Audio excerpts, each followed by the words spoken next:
ఈరోజు మా అధినేత వైఎస్ఆర్సీపీ లీడర్ వైఎస్ జగన్మోహన్ రెడ్డి గారు మేనిఫెస్టోని రిలీజ్ చేయడం జరిగింది. ఇన్ఫ్యాక్ట్ ఆ మేనిఫెస్టో మీరు అందరూ కూడా చూసే ఉంటారు. ఏవైతే సాధ్యమవుతాయో, ఏదైతే మేము చేయగలుగుతామో వాటిని చాలా చక్కగా వివరించడం జరిగింది. ఎక్కడా కూడా సాధ్యం కానిది, అమలు కానిది మేము చెప్పలేదు. జగన్ అన్న చాలా క్లియర్గా చెప్పాడు. ఇది చాలా అట్రాక్టివ్ మేనిఫెస్టో, కానీ అబద్ధాలు లేకుండా ఎవరిని మోసం చేయని ఒక క్లియర్ మేనిఫెస్టో అని. ఈరోజు మేనిఫెస్టోలో చేయూతని పెంచడం జరిగింది, వేతన నేస్తం డబల్ చేయడం జరిగింది, కాపు నేస్తం పెంచడం జరిగింది, అమ్మఒడి 15,000 నుంచి 17,000కు పెంచడం జరిగింది. మరి పెన్షన్స్ 3,000 నుంచి 3,500, అంటే చాలా క్లియర్గా చెప్పారు జగనన్న.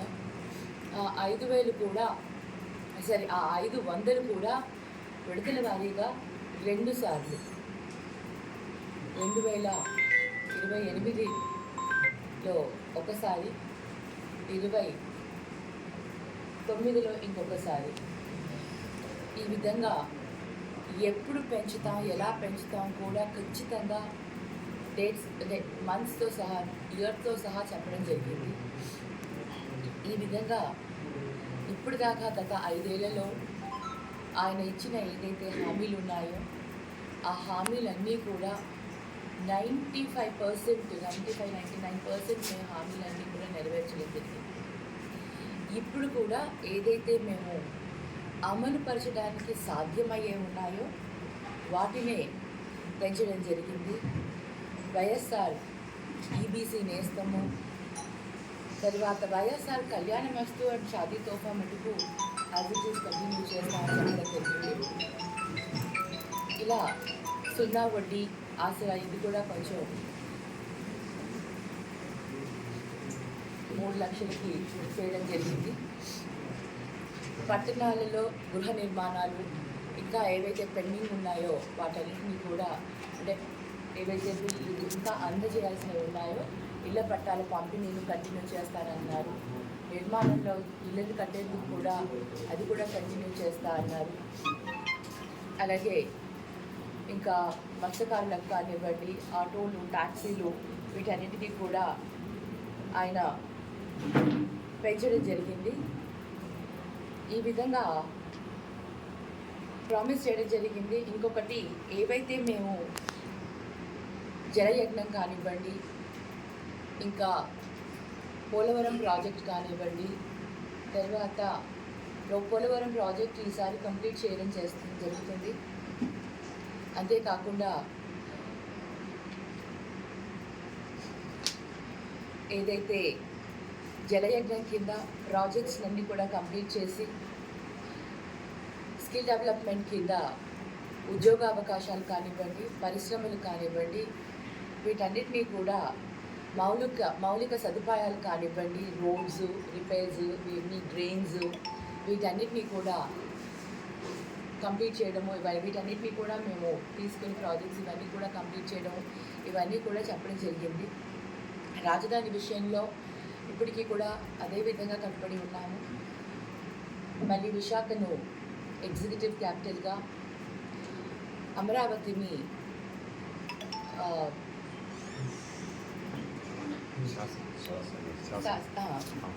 అసెంబ్లీ రాజధానిగా, అలాగే కర్నూలుని న్యాయ రాజధానిగా అదేవిధంగా కంటిన్యూ చేస్తాము. మళ్ళీ ఏవైతే పెండింగ్లో ఉన్న ప్రాజెక్ట్స్ అన్నీ కూడా కంప్లీట్ చేస్తామని కూడా చెప్పడం జరిగింది. ఈ విధంగా సుపరిపాలన అందిస్తాము. ప్రతి ఒక్కరికి కూడా ఏది సాధ్యమో వాటన్నిటినీ కూడా మేము అమలుపరుచుకుంటూ వస్తామని చెప్పడం జరిగింది.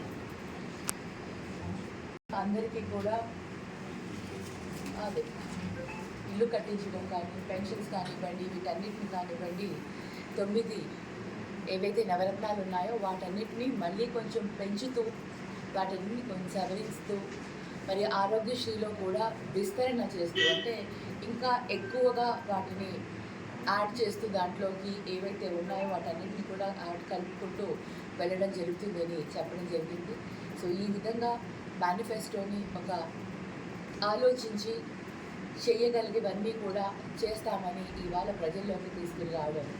ఈరోజు ప్రజలు ఏదైతే మేము చేసే ఇన్ని రోజులు ఈ గత 5 సంవత్సరాలు మేము రిలీజ్ చేసిన 2019లో ఉన్న మేనిఫెస్టోని ఒక పవిత్రమైన గ్రంథంలాగా, అంటే ఒక గీత, ఖురాన్ అండ్ బైబిల్ లాగా ఎలా అయితే మేము దాన్ని పాటించామో, అన్నీ కూడా అమలుపరిచామో, అదేవిధంగా 24లో కూడా రిలీజ్ చేస్తున్న ఇప్పుడు మేనిఫెస్టోని కూడా అదేవిధంగా ముందుకు కొనసాగిస్తాం. అదేవిధంగా మేము అంతే నమ్మకంగా తీసుకెళ్తా అని ప్రజల్లో ఆ నమ్మకం ఉంది. తెలుగుదేశం పార్టీ ఏదైతే హామీలు ఇచ్చారో, ఈ సూపర్ 6 అని ఇంకా మిగతా ఏదైతే అంటున్నారో వాటిపైన ప్రజలకి నమ్మకం లేదు. ఎందుకంటే 2014లో చాలా హామీలు ఇచ్చారు. ఆ హామీలు ఏవి కూడా అప్పుడు అమలు చేయలేకపోయారు, అమలు చేయలేదు కూడా. మరి అటువంటి పరిస్థితుల్లో ప్రజలు వారి హామీని నమ్మే పరిస్థితుల్లో లేరు. కాబట్టి మేము ఇవాళ గర్వంగా 19లో ఏవైతే చేశామో, చెప్పినవన్నీ చేశాము, కొన్ని చెప్పనివి కూడా చేశాము. ఆ విధంగా ఇప్పుడు కూడా ఏది సాధ్యమవుతుందో వాటన్నిటిని కూడా చెప్పడం జరిగింది. అలాగే మనకు రిసోర్సెస్ ఇంకా కొంచెం అనుకూలిస్తే మధ్యలో వాటిని ఇంకా పెంచే అవకాశాలు కూడా ఉంటాయి. అంటే ఇంకా కొన్ని డెవలప్మెంట్ కానివ్వండి, సంక్షేమ పథకాలు కానివ్వండి, అవసరానికి తగ్గట్టుగా ముందుకు తీసుకుపోయే అవకాశాలు కూడా ఉంటాయని చెప్పడం జరిగింది ఈరోజు. సో మా మేనిఫెస్టో మేము చాలా పవిత్రంగా, చాలా అంటే ఒక నిష్టగా దీన్ని మేము అమలు చేయబోతున్నాము అని పబ్లిక్కి చాలా కాన్ఫిడెంట్గా ముందుకు తీసుకెళ్ళి కాన్ఫిడెంట్గా చెప్పగలుగుతున్నాము. ఈరోజు చాలా గర్వంగా ఉంది. మేడం, ముఖ్యంగా చేనేతలకు ఎక్కువ లబ్ధి చెప్పింది, మీకు ఇది బెనిఫిట్ కాబోతుంది, దీన్ని చెప్పండి. చేనేతలకు అండి, చేనేతలు ఏదైతే 24,000 రూపాయలు ప్రతి సంవత్సరం ఇచ్చే ఉందో దాన్ని డబల్ చేయడం జరిగింది. అది చాలా ఇంపార్టెంట్. చాలామంది కూడా చేనేతలు అడగడం జరిగింది. వారికి ఏదైతే కష్టం అనేది ఉందో ఆ కష్టానికి తగిన ఇదిగా వాడికి పెట్టుబడులకు కానివ్వండి, మిగతా వాటికి కానివ్వండి, చేనేతలు కూడా మేము గడప గడపకి వెళ్ళినప్పుడు అడగడం జరిగింది. ఇది తప్పకుండా